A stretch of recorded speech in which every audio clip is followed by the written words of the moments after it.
She thought her platinum credit card and a first-class ticket gave her the right to choose who sat next to her. She thought she could look down on a man just because of the color of his skin. Eleanor Vance believed she was the queen of the sky until the moment the cockpit door opened and the captain walked out, not to serve her, but to end her. She didn't realize the man she was trying to kick off the plane wasn't just a passenger. He was the one man who held her entire future in his hands. This is the story of how arrogance met altitude and karma hit harder than a plane crash. The stale recycled air of JFK International Airport usually smelled of stress and cheap coffee, but inside the Pegasus Alliance first-class lounge, the air smelled of lilies and money.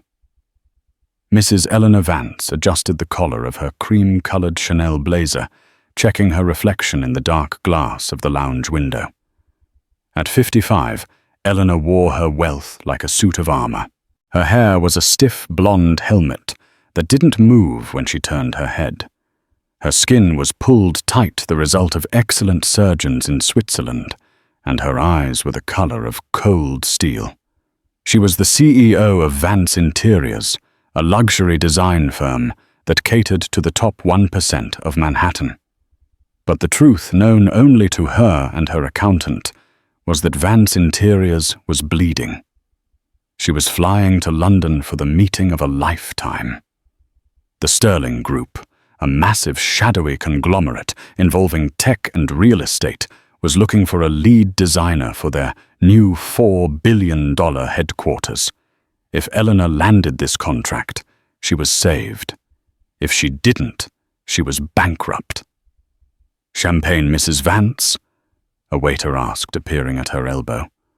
"Only if it's the Dom Perignon," she said without looking at him. "And make sure the glass is actually clean this time." She checked her watch. A Patek Philippe. It was time to board. Flight 909 to London Heathrow. It was a flagship route for British Royal Airways. Eleanor gathered her Louis Vuitton carry-on and marched toward the gate. She didn't wait in lines. Lines were for people who bought tickets on sale. She bypassed the snaking queue of exhausted families and backpackers, flashing her boarding pass at the gate agent with a look that said, "Don't you dare speak to me." "Welcome aboard, Mrs. Vance," the flight attendant at the door said, beaming a practiced smile. Her name tag read, Sarah.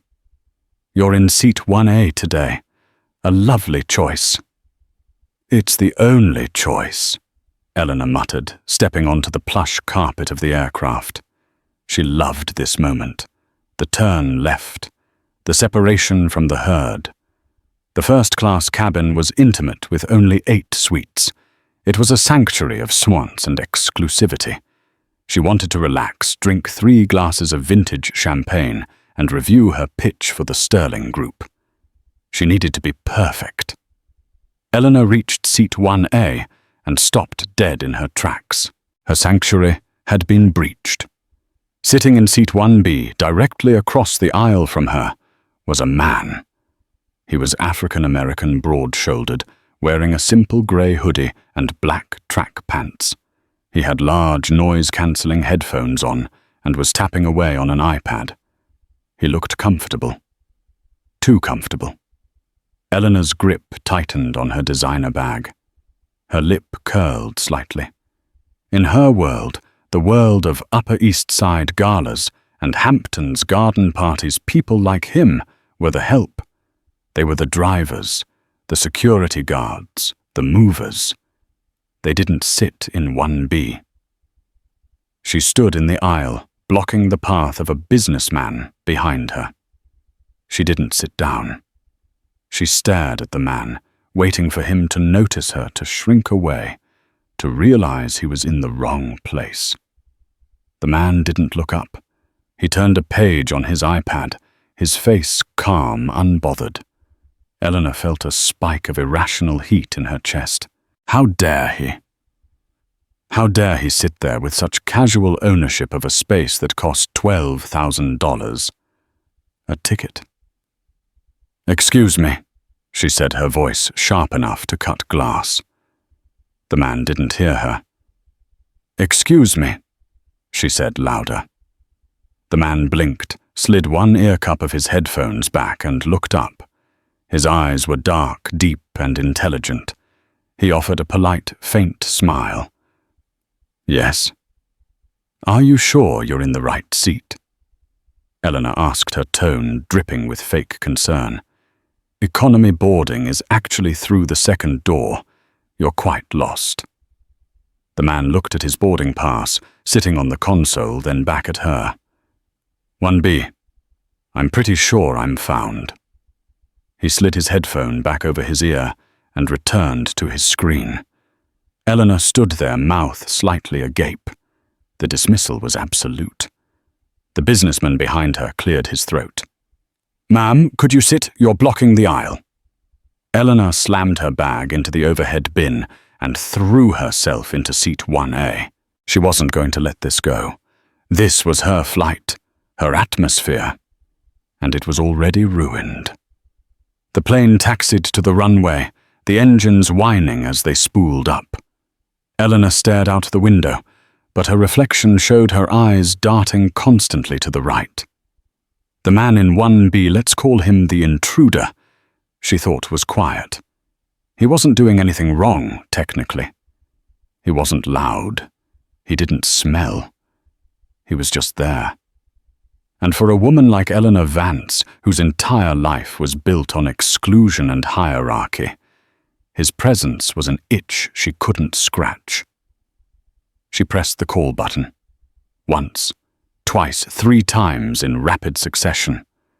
Sarah, the flight attendant, appeared instantly, kneeling beside Eleanor's suite to maintain eye level. "Is everything all right, Mrs. Vance? Can I get you a pre-departure beverage?" "I don't want a beverage, Sarah," Eleanor hissed, leaning in close so the man wouldn't hear, though she didn't care much if he did. "I want to know what is going on with the seating arrangement." Sarah looked confused. "I'm sorry the cabin is full today, but I specifically booked 1A for privacy," Eleanor interrupted. "I expected a certain demographic of neighbor, a certain professional atmosphere." Sarah's smile faltered. She glanced across the aisle at the man in 1B, who was now reading a hardcover book.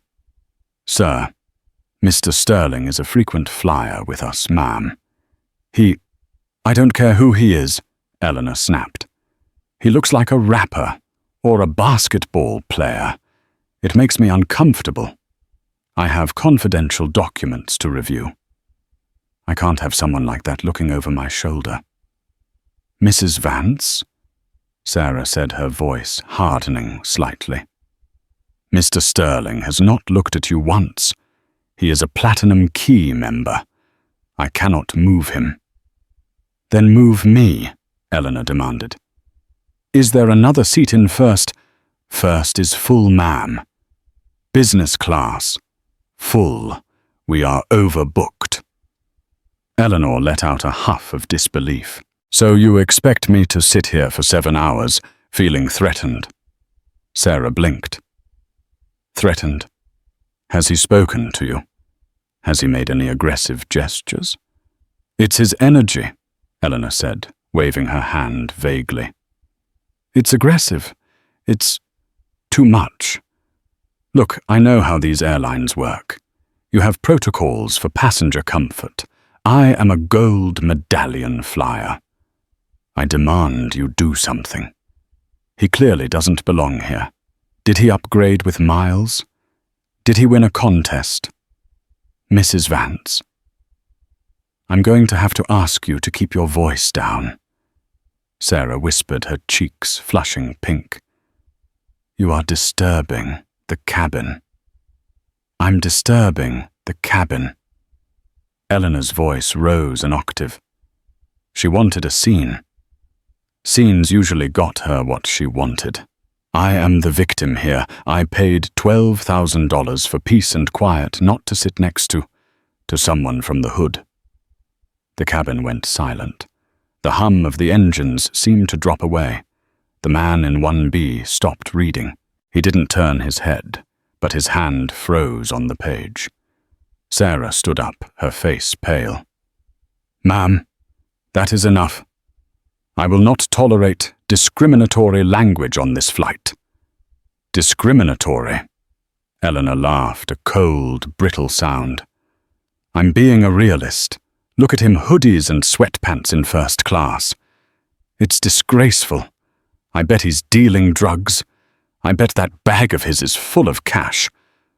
I don't feel safe." She unbuckled her seatbelt and stood up, towering over the kneeling flight attendant.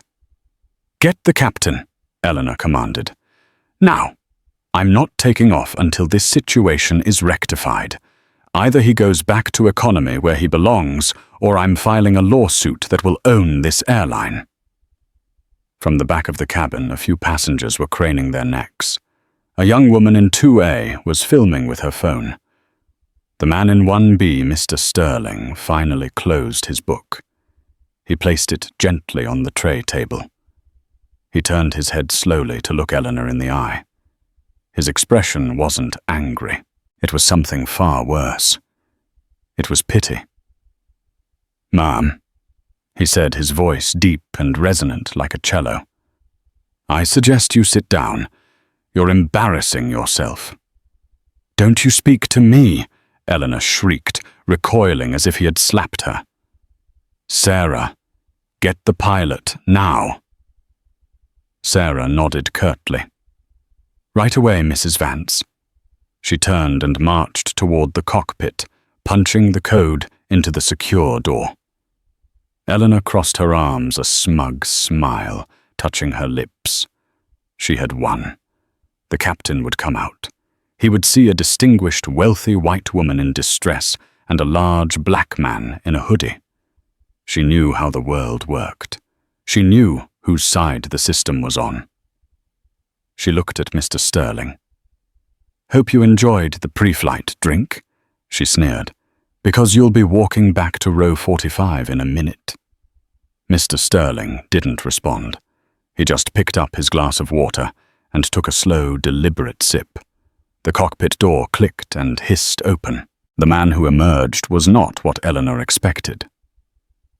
Captain Richard "Rick" O'Malley was a legend in the aviation world, though Eleanor didn't know that.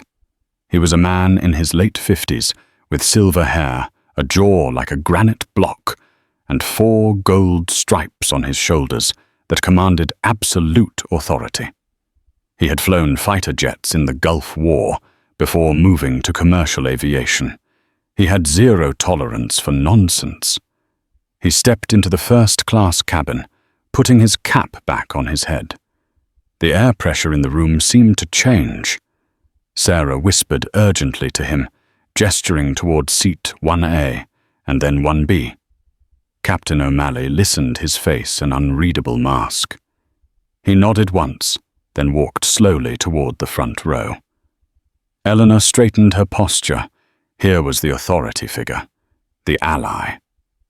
"Captain," Eleanor said, dropping her voice to a conspiratorial, victimized tone. "Thank God you're here. This stewardess is completely incompetent. I've been trying to explain that I have a serious safety concern regarding this passenger." She pointed a manicured finger at Mr. Sterling. Captain O'Malley stood in the aisle looking at Eleanor, then down at Mr. Sterling. "Mrs. Vance, is it?" the captain asked. His voice was gravel and calm. "Yes, Eleanor Vance, CEO of Vance Interiors." "And you feel unsafe?" "Incredibly," Eleanor said, pressing a hand to her chest. "He's been lurking. His attire is threatening, and when I asked him to move, he was aggressive. I simply cannot fly next to him. It's too many of them in this cabin. It creates a hostile environment." The racism hung in the air, naked and ugly. Captain O'Malley stared at her for a long, uncomfortable moment. "So you are requesting that the passenger in 1B Be removed from this section, so you can feel comfortable." "Exactly," Eleanor said, relief washing over her. "I knew you would understand. A man of your standing knows that standards must be maintained." "I agree," O'Malley said. "Standards are everything." He turned to the man in 1B. Eleanor smirked. "Here it comes." "Good evening, sir," Captain O'Malley said to the man. "I apologize for the delay in our departure." The man in the hoodie nodded. "No problem, Rick. How's the wife?" "She recover from the surgery." Eleanor froze. Rick Captain O'Malley smiled a genuine warm smile that transformed his face. "She did, sir. She's back on her feet. Thanks for sending the flowers. That was a class act." "Least I could do," the man said. Eleanor's brain was misfiring. She looked between the pilot and the man she had called a thug. "Wait. You know him." Captain O'Malley turned back to Eleanor. The smile vanished instantly. His eyes were like ice. "Mrs. Vance," O'Malley said, his voice dropping to a dangerously low register. "The man you are harassing is Dr. Julian Sterling." "Doctor," Eleanor stammered. "Doctor." "Sterling is a former U.S. ambassador." O'Malley continued listing the credentials with military precision. "He is a Rhodes Scholar. He sits on the board of directors for the International Aviation Safety Council. And perhaps most importantly, for you." O'Malley paused, letting the silence stretch until it was painful. "He is the founding partner of Global Air Logistics." Eleanor blinked. I don't know what that is." "You wouldn't," O'Malley said. "But you might know the company that Global Air just bought a controlling stake in last week." He gestured around the cabin. "British Royal Airways." The blood drained from Eleanor's face so fast she felt dizzy. "This man," O'Malley pointed to Julian, "owns this airplane. He owns the seat you are sitting in. Technically Mrs. Vance. He pays my salary." Dr. Julian Sterling finally spoke. He turned to Eleanor, his face calm but his eyes piercing. "I prefer to fly incognito," he said smoothly. "I like to see how my crew treats the passengers, and how the passengers treat each other. It's very illuminating." Eleanor opened her mouth, but no sound came out. She was drowning.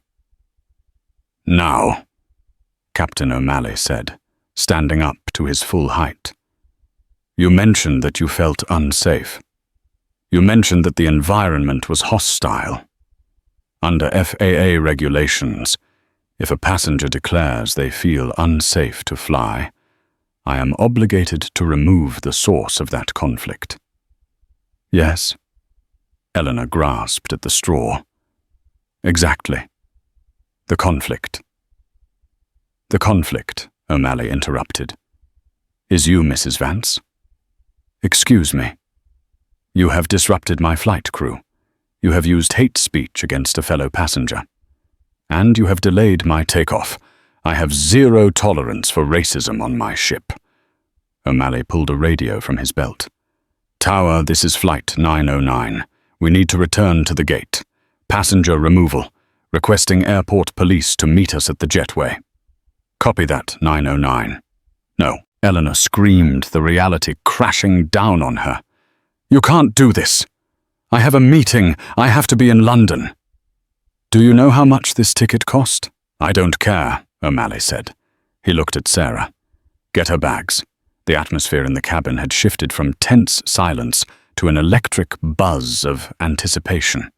The seatbelt sign pinged off, not because they were safe to move about, but because the plane was no longer going anywhere. 2 officers from the Port Authority Police Department boarded the aircraft. They weren't smiling. They were heavy-set men in dark blue uniforms, their belts heavy with radios, tasers, and handcuffs. The lead officer, a man with a name tag reading Sergeant Miller, scanned the first-class cabin. "Who's the problem here?" Miller asked, his voice flat. Captain O'Malley stepped out of the cockpit again. He pointed a thumb toward seat 1A. "Ms. Vance refuses to deplane.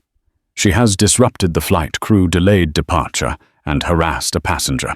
I want her off my aircraft. Now!" Eleanor Vance was clutching the armrests of her leather seat so tightly her knuckles were white. She looked at the police officers with a mix of terror and entitlement.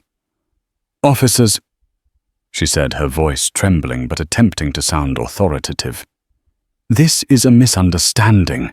I am the victim here. That man," she gestured vaguely toward Julian, "threatened me. The captain is biased. I'm a personal friend of the police commissioner. If you touch me, I will have your badges." Sergeant Miller didn't blink. He had heard the "I know the commissioner" line 3 times already that week. It never ended well for the passenger. "Ma'am, the captain has the final say on who flies," Miller said, stepping into her personal space. "Once he orders you off, you are trespassing. You have 2 choices. Option A, you grab your bag, walk off with us voluntarily, and we deal with this at the precinct. Option B, we drag you off in handcuffs and you spend the night in a cell at Queen's Central Booking. We prefer Option A." Eleanor looked around the cabin for support. The businessman behind her was checking his watch, annoyed.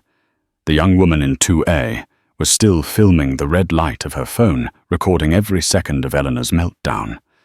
Sarah, the flight attendant, was standing by the door with Eleanor's Louis Vuitton carry-on already in her hand, waiting. "This is ridiculous," Eleanor spat. "I have a meeting in London worth millions." "Not tonight, you don't," Miller said. He reached down and unclicked her seatbelt. "Let's go." Eleanor realized with a sinking horror that no one was coming to save her. She stood up, her legs wobbly. She smoothed her Chanel blazer, trying to regain a shred of dignity. She grabbed her purse and stepped into the aisle. She had to walk past seat 1B. Dr. Julian Sterling didn't look up. He had put his noise-cancelling headphones back on. He was reading his book again. To him, she had ceased to exist. That indifference hurt Eleanor more than any insult could have. He wasn't angry. He was just above her. "Move it along, ma'am," Officer Miller said, putting a hand on her back to guide her. "Don't touch me," she snapped. They reached the galley. Sarah handed the bag to the officer. "Have a nice evening, Mrs. Vance," Sarah said, her voice dripping with professional sweetness. But the nightmare wasn't over, because the jet bridge wasn't connected to the first-class door anymore due to the repositioning. They had to exit through the main door, past the first few rows of Comfort Plus. As Eleanor was escorted past the curtain, a ripple of applause started. It began with one person clapping, then another. Within seconds, 50 people in the front of the economy cabin were clapping and cheering. "Bye, Karen," someone shouted from row 12. "Enjoy the no-fly list," another voice yelled. Eleanor kept her head high, staring straight ahead. But inside, she was screaming. Her face burned with a heat that felt like sunburn. She was marched up the jetway, the cool air of the terminal hitting her face like a slap. As soon as they were inside the terminal, Sergeant Miller stopped. "All right, Mrs. Vance. You're being trespassed from British Royal Airways. They're filing a formal report. You are not to return to this terminal for 24 hours. "I need to get to London," Eleanor shrieked, the panic finally breaking through. "You don't understand. My company. Everything depends on this." "Then I suggest you find another airline," Miller said, turning to walk away. "And maybe check your attitude at check-in next time." Eleanor stood alone in the terminal, her $12,000 ticket, now a worthless piece of paper. She checked her phone. It was 8:45 p.m. The meeting with the Sterling Group was at 9:00 a.m. London time the next morning. She was stranded. She was humiliated. And she was desperate. Eleanor ran. The click-clack of her heels on the linoleum floor echoed as she sprinted toward the International Departures Board. She didn't have time to process the shame. Survival instinct had taken over. Vance Interiors was $3 million in debt. The bank had called yesterday, threatening to freeze her assets. The contract with the Sterling Group was the only lifeline left. If she missed that meeting, the house in the Hamptons, the penthouse on Fifth Avenue, the reputation, it would all be seized. She would be destitute. She reached the counter for Transatlantic Express, a budget carrier she wouldn't normally be caught dead flying. "I need a ticket to London," she gasped, slamming her platinum card on the counter. "Tonight, right now," the agent, a tired-looking man named Gary, typed slowly. "Last flight leaves in 40 minutes. It's got a layover in Reykjavik." "I don't care," Eleanor said. "Book it." "It's economy only. Middle seat." Eleanor swallowed the bile rising in her throat. "Fine. Just get me on the plane." While Gary processed the ticket, Eleanor's phone buzzed. Then it buzzed again. Then it started vibrating continuously. She looked down. A text from her daughter, Jessica, "Mum. What did you do?" Another text from her publicist. "Do not speak to anyone. Call me immediately." Eleanor frowned. She opened Twitter X. Trending number 1 in the United States, but first class, Karen trending number 2, Julian Sterling trending number 3, British Royal Airways. Her heart hammered against her ribs. She tapped the top hashtag. There it was. The video. The girl in seat 2A had posted it 20 minutes ago. The caption read, "Woman tries to kick black man out of first class, finds out he owns the airline. The pilot is a savage." The video already had 4.2 million views. Eleanor watched herself on the tiny screen. She looked deranged. Her voice was shrill. "I expect a certain demographic. He looks like a rapper." The comments were scrolling so fast, she couldn't read them. Imagine being that rich and that broke in the brain. She just ended her whole career in 4K. Does she know who Julian Sterling is? That man is a literal genius and philanthropist. She messed with the wrong one. "Ma'am." Gary, the ticket agent, was holding out a boarding pass. "Boarding starts in 10 minutes. Gate B42. You'll have to run." Eleanor snatched the ticket. She turned off her phone. She couldn't deal with this now. If she landed the Sterling deal, she could spin this. She could say she was under medication. She could issue an apology. Money fixed everything. If she secured the $4 billion contract, the board would forgive a bad viral moment. They cared about profits, not Twitter. She had to believe that. The flight to Reykjavik was a nightmare. Eleanor sat in seat 22E, squeezed between a backpacker who smelled of damp wool and a crying toddler. Her legs cramped. She couldn't recline. She was served a cold sandwich wrapped in plastic. She closed her eyes and visualized the meeting. She had her pitch deck memorized. She knew the Sterling Group's aesthetic, modern, sustainable, luxurious. She was the best designer in New York. Talent would win out. She landed in Iceland at 6:00 a.m. local time, ran through the terminal, and barely made the connection to London Heathrow. She arrived in London at 11:30 a.m. She was late. The meeting was supposed to be a breakfast briefing at 9:00 a.m. But she had emailed her assistant to beg for a reschedule to 1:00 p.m., claiming a mechanical failure on her plane. Her assistant had replied just before Eleanor turned her phone off. They agreed to 100 p.m. But Mrs. Vance, the client, is very strict on time. Do not be late. Eleanor rushed into the airport bathroom at Heathrow. She changed into her backup outfit, a navy blue power suit, but it was wrinkled from being stuffed in her carry-on. Her eyes were bloodshot. Her hair, usually a perfect helmet, was flat and frizzy from the dry cabin air. She splashed cold water on her face. "You are Eleanor Vance," she whispered to the mirror. "You are a shark. You eat people like them for breakfast." She exited the terminal, hailed a black cab, and gave the driver the address. "The Shard," she commanded, "and step on it." The Shard pierced the grey London sky like a jagged spear of glass. It was a monument to power, money, and altitude.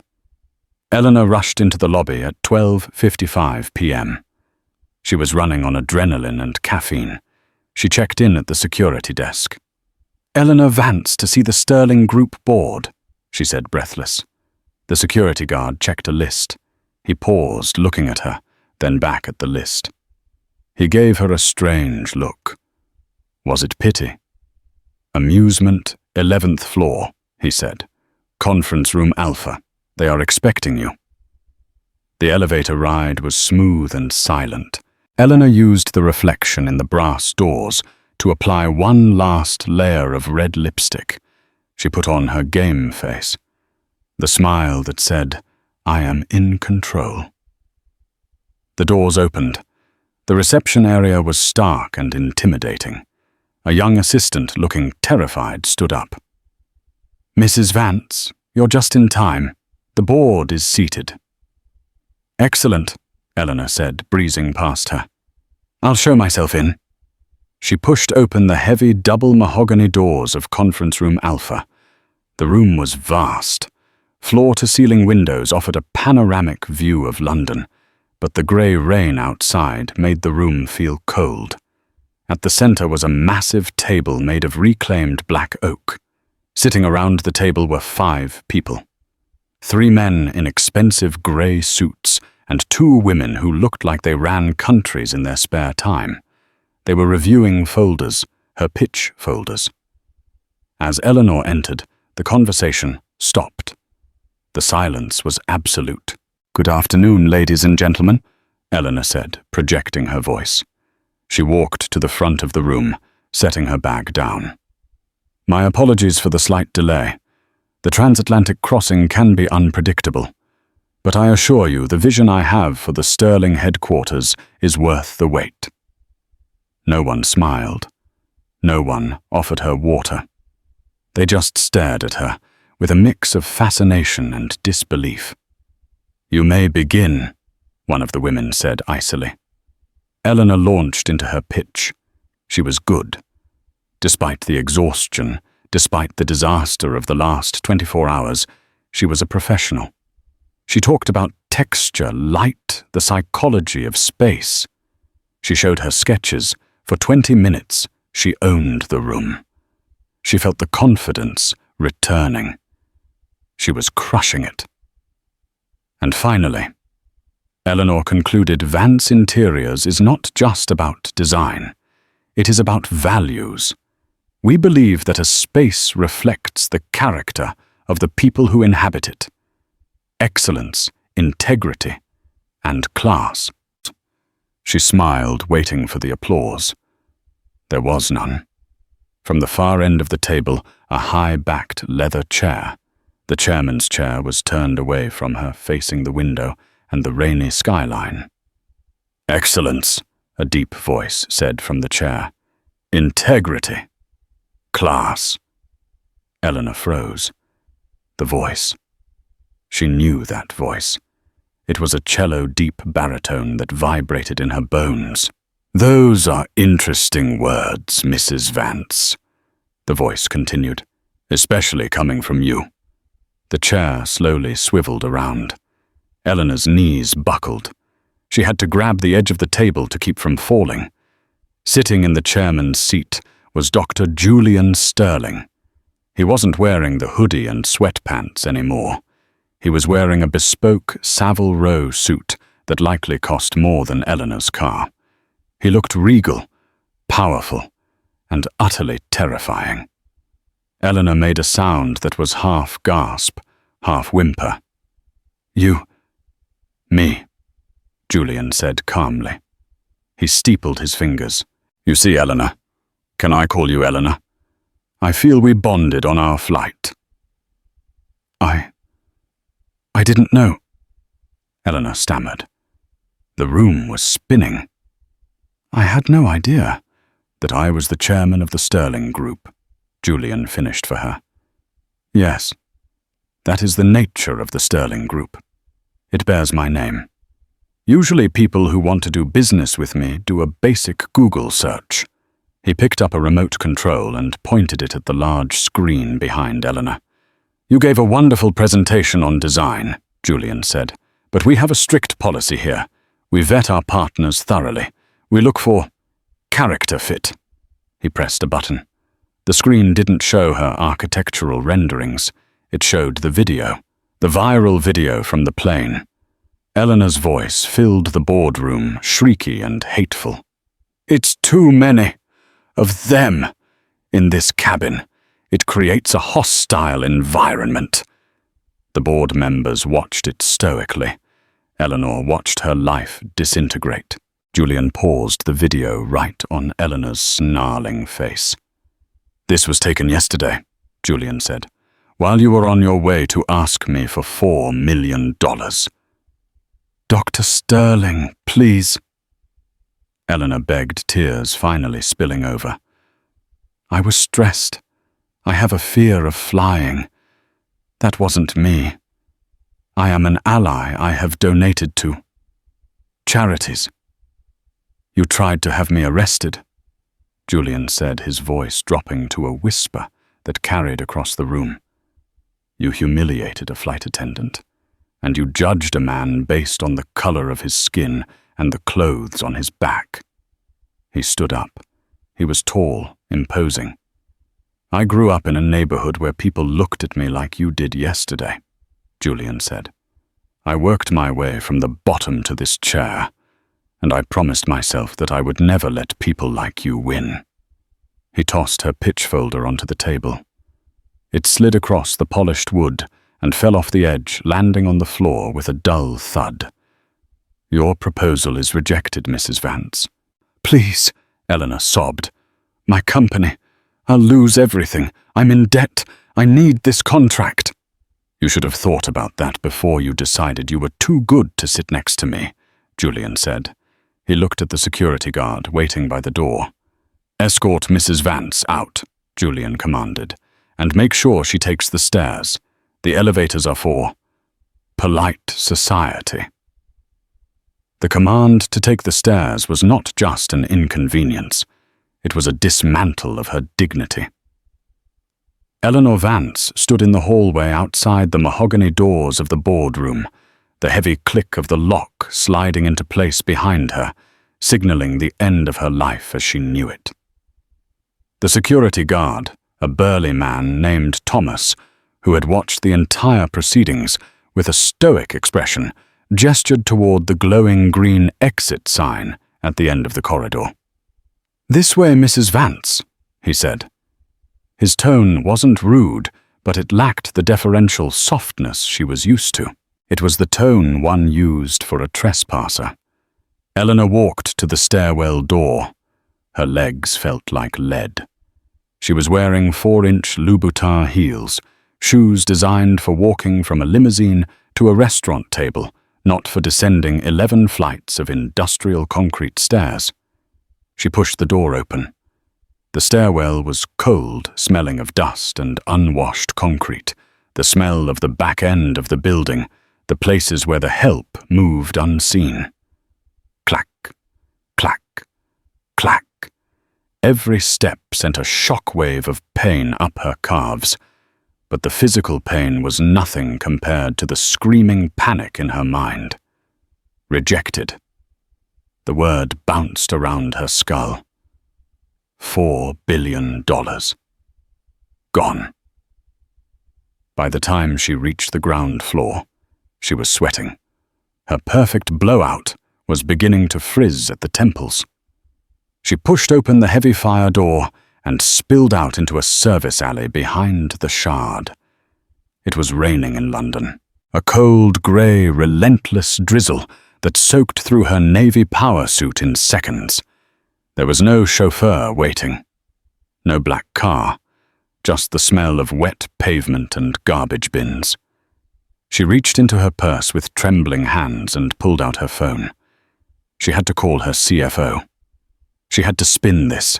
If she could just lie to the bank for another week, maybe she could find another investor. She turned the phone on. The device nearly vibrated out of her hand. Notifications cascaded down the screen in a blur of terrifying speed. 142 missed calls. 3,000 plus new emails. Instagram, 50K plus new comments. Hate speech filter active. She opened her text messages. The most recent one was from her chief financial officer, David. Eleanor. The bank saw the video. They are invoking the morality clause in our loan agreement. They've frozen the corporate accounts effective immediately. I'm resigning. Don't call me. She stared at the screen, the raindrops smearing the text. The morality clause. It was standard boilerplate in high-end business loans, a clause she had never bothered to read because she never thought Eleanor Vance would be considered immoral. She dialed her daughter Jessica. It rang once, twice. Then it went to voicemail. You've reached Jessica. If you're a friend, leave a message. If you're the press asking about my mother, go to hell. Eleanor gasped. Her own daughter. She stood alone in the alleyway, the water ruining her $800 shoes, and realized she had nowhere to go. She checked her banking app. Personal checking. $400, $200, and $300. Credit card. 1 declined. Credit card 2. Declined. The banks moved fast. In the digital age, financial ruin didn't take weeks, it took seconds. The algorithms had seen the risk of viral racist CEO, and the system had cauterized the wound to protect itself. Eleanor walked out of the alley onto the busy London street. She raised her hand to hail a black cab. A taxi slowed down the driver, looking at her through the rain-slicked window. Then he frowned. He squinted.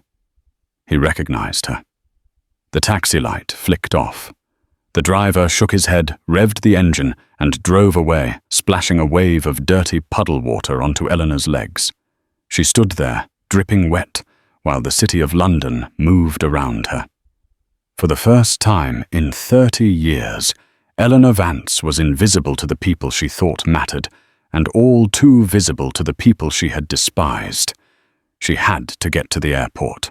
She had to get home. But there would be no first class this time. She walked to the nearest tube station, the London Underground. She fumbled with the ticket machine, her acrylic nails clicking frantically as she tried to buy a single fare with her debit card, praying there was enough cash left to cover the £6 ride. Approved. She moved through the turnstile and descended into the depths of the earth. The platform was crowded. The air was thick, humid, and smelled of ozone and humanity. When the train arrived, it was packed. Eleanor squeezed in, standing shoulder to shoulder with a construction worker covered in drywall dust and a young student listening to loud music. She clutched the metal pole, swaying as the train rattled through the dark tunnels. Across from her sat a black woman in a nurse's uniform, looking exhausted, likely coming off a 12-hour shift. The nurse looked up and locked eyes with Eleanor. Eleanor braced herself for a shout, an insult, a phone camera in her face. But the nurse just looked at her. She looked at the wet hair, the ruined suit, the terror in Eleanor's eyes. The nurse didn't pull out a phone.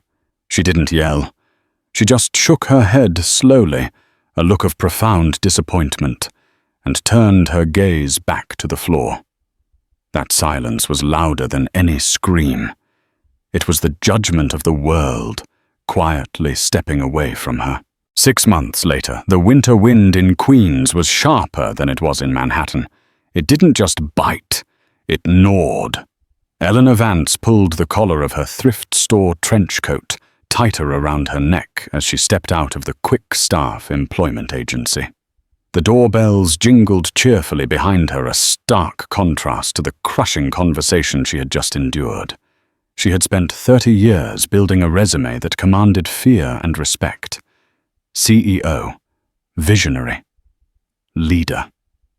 Today that resume was radioactive. The recruiter, a woman young enough to be Eleanor's granddaughter, had barely looked her in the eye. "I'm sorry, Mrs. Vance," the girl had said, chewing on a pen. But the background check flagged the incident. "Our insurance doesn't cover high-risk employees." And honestly, the dental office saw the video. They said they have a diverse clientele. They don't think you're a culture fit. Culture fit. The same words Eleanor had used to fire 3 junior designers the year before. The irony tasted like ash in her mouth.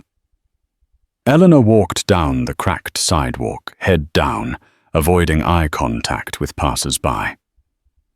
She wasn't Eleanor Vance, the design mogul, anymore.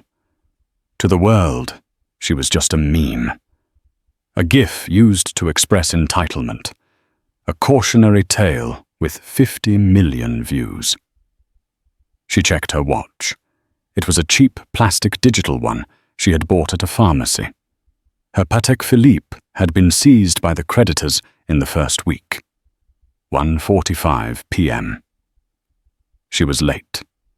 She wasn't heading home to her studio apartment, a 300-square-foot walk-up in Astoria that smelled perpetually of boiled cabbage. She was heading to the final dismantling of her former life. The auction house was a converted warehouse near the rail yards. It was a cavernous, drafty building where the debris of failed businesses and bankrupt lives came to be picked over by vultures. Eleanor slipped in through the back, finding a seat in the last row of folding metal chairs. She kept her scarf wrapped high around her face. She shouldn't have come. Her lawyer had told her to stay away, to let the trustees handle the liquidation. But she couldn't. It was a compulsion. She had to witness the death of her empire. The auctioneer, a man with a voice like a gravel mixer and no soul to speak of, stood on a podium under harsh fluorescent lights. "Item 402, he boomed into the microphone. "A set of 6 crystal decanters, Waterford, from the executive suite of Vance Interiors." Eleanor flinched. She remembered buying those. She had bought them in Dublin on a trip where she had flown private drank vintage wine and laughed at the idea of a budget. They had cost her $4,000. "Bidding starts at $50, the auctioneer said. $50. Eleanor griped the edges of her plastic chair. "They are Waterford," she wanted to scream. "They are hand-cut. 50, do I hear 60? Anyone 50 going once?" A hand went up in the second row, a man in a stained painter's jumpsuit. "Sold for $50 to number 114. The gavel banged. It sounded like a bone breaking. For the next hour, Eleanor watched her life being sold off by the pound. Her ergonomically designed office chairs went to a nail salon owner. Her collection of architectural art books, which she had curated for decades, was bought by a hipster couple who looked like they wanted them for aesthetic shelf filler. Then came the centerpiece. "Item 450. the auctioneer announced, gesturing to two movers who were grunting as they hauled a massive object onto the stage. The executive desk, imported Italian black marble, custom reinforced frame. This was the command center of the Vance firm. The desk. Eleanor felt tears prick her eyes, hot and stinging. That desk was her throne. She had sat behind that marble slab and felt like a god. It was cold, hard, and impenetrable, just like she had tried to be. She remembered the day it was installed. They had to use a crane to get it through the window of her Fifth Avenue office. It cost more than most people's cars. "Who will start the bidding at 200? Silence filled the warehouse. The crowd shifted in their seats. A marble desk was heavy. It was impractical. It was a relic of an era of excess that no one in this room cared about. 100, the auctioneer asked, sounding bored. "Come on, folks. It's solid stone. Good for chopping meat. Use it in a garage." A garage? Eleanor bit her lip so hard she tasted blood. $75, a voice called out from the side. "Sold. $75. Eleanor closed her eyes.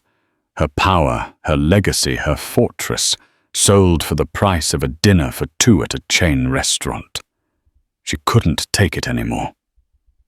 The air in the warehouse felt too thin, too dusty.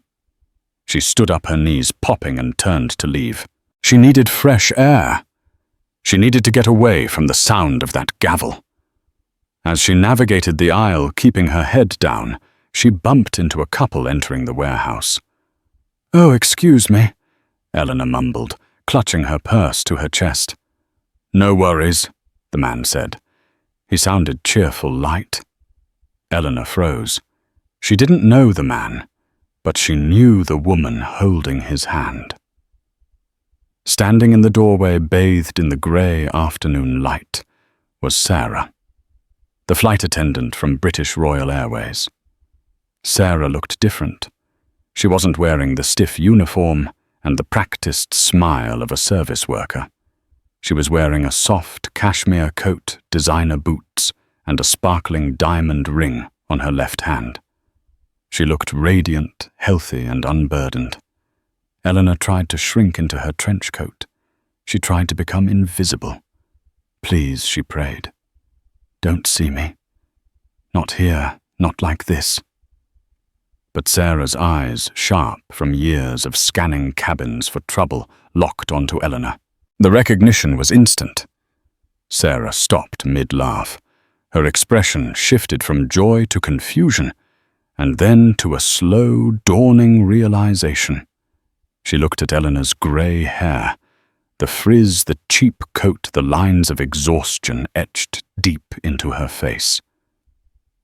Then Sarah looked past Eleanor toward the stage where the movers were shoving Eleanor's marble desk onto a dolly. Sarah put the pieces together. She didn't need to ask. The silence between them stretched for 10 seconds, but it felt like 10 years. Eleanor braced herself. She expected Sarah to laugh. She expected her to pull out a phone and film the aftermath. She expected Sarah to say, "Karma is a bitch, isn't it?" Eleanor deserved it. She knew she deserved it. But Sarah didn't do any of that. Sarah's face softened. The anger that might have been there 6 months ago was gone, replaced by something far more devastating. Pity. Sarah squeezed her fiancé's hand. "Wait here a second, babe," she said softly. She took a step toward Eleanor. Eleanor flinched, physically stepping back. "Mrs. Vance," Sarah said. Her voice was not the servant's voice, Eleanor remembered. It was the voice of an equal, no, a superior. Eleanor's voice cracked. She cleared her throat, trying to summon a shred of her old dignity, but finding the cupboard bare. "Hello, Sarah." "I heard about the bankruptcy," Sarah said, not unkindly.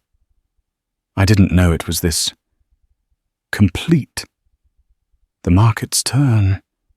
Eleanor whispered a lie she told herself to sleep at night. I am restructuring. Sarah looked at the auction stage, then back at Eleanor. She reached into her purse. Eleanor stiffened. Was she going to offer her money? If she offered a $20 bill, Eleanor thought she might actually die of shame right there on the concrete floor. Sarah pulled out a card. It wasn't money. It was a business card. My fiancé and I are starting a catering business, Sarah said. We're doing well. We need people for the wash-up crew on weekends. It's hard work. It's minimum wage. But it's a paycheck. She held the card out. Eleanor stared at the small rectangle of white cardstock. The wash-up crew. Scrapes plates. Hauling trash. 6 months ago, Eleanor would have thrown a drink in the face of anyone who suggested such a thing. She would have had them fired. She would have destroyed them. Now her stomach rumbled. She hadn't eaten since breakfast, which had been a slice of toast. Her rent was due in 3 days. Eleanor's hand trembled as she reached out. Her manicured claws were gone, replaced by short, brittle nails. She took the card. Thank you, Eleanor whispered.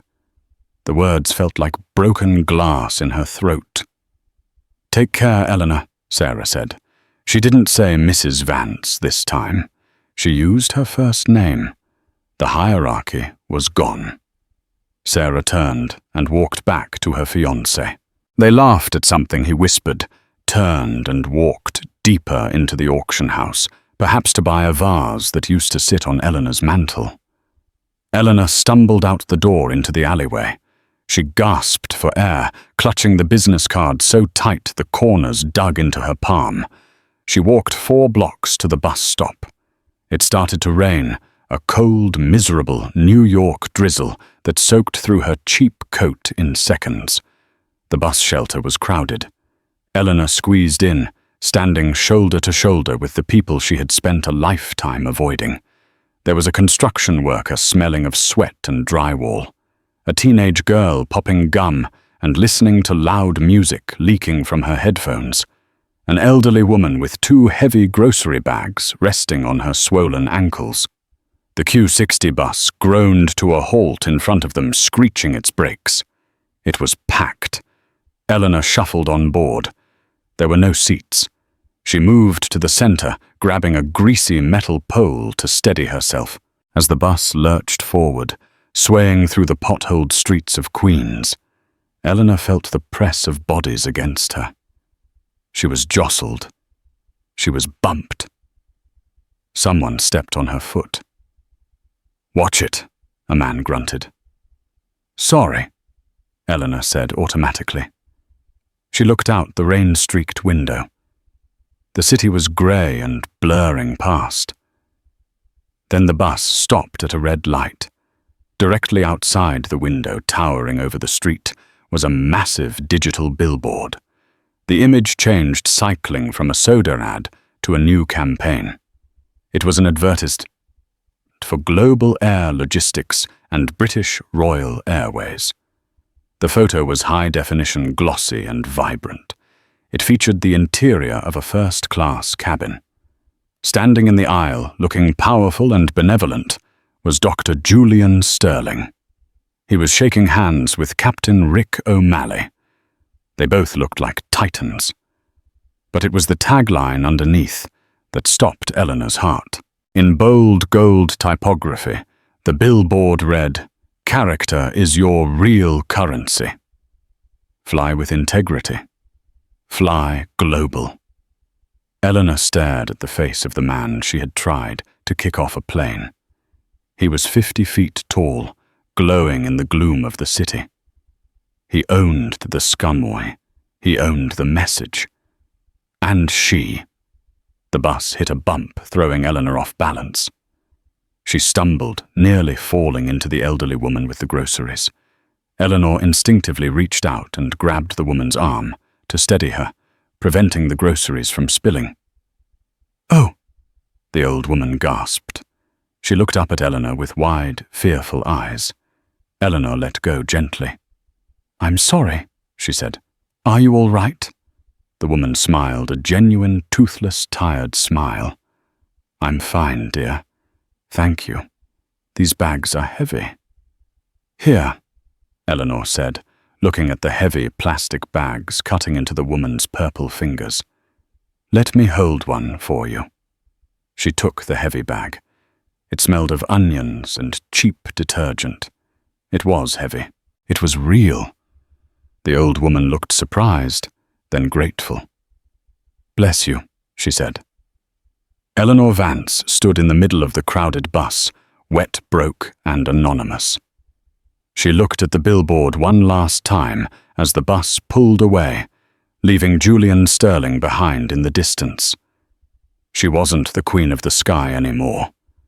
She was just a woman, holding an onion bag for a stranger on the Q60 bus. And for the first time in 60 years, as she stood there with aching feet and a ruined ego, she felt something strange. She felt human. The bus drove on into the rain. Eleanor Vance spent a lifetime believing that her net worth determined her human worth. She thought that a first-class ticket gave her the license to treat others as debris in her path. But at 30,000 feet, she learned a brutal lesson. Status is fragile, but character is permanent. She tried to use her power to crush a man she saw as beneath her, only to discover he was the architect of her entire world. The higher she tried to climb by stepping on others, the harder she fell when the floor was pulled out from under her. In the end, karma didn't just take her money. It took her ego. It stripped her down to the bare essentials and forced her to live in the very world she had tried so hard to rise above. She lost the view from the penthouse, but perhaps, standing on that crowded bus, holding a stranger's groceries, she finally found the one thing she never had in the first-class lounge, her own humanity. This story is a powerful reminder that you never know who you're sitting next to, so treat everyone with respect. If you enjoyed this story of instant karma and justice, please smash that like button. It really helps the channel grow. What would you have done if you were in Sarah's shoes at the auction? Would you have helped Eleanor? Let me know in the comments below. And don't forget to subscribe and hit the notification bell so you never miss a new story. Thanks for watching, and I'll see you in the next video.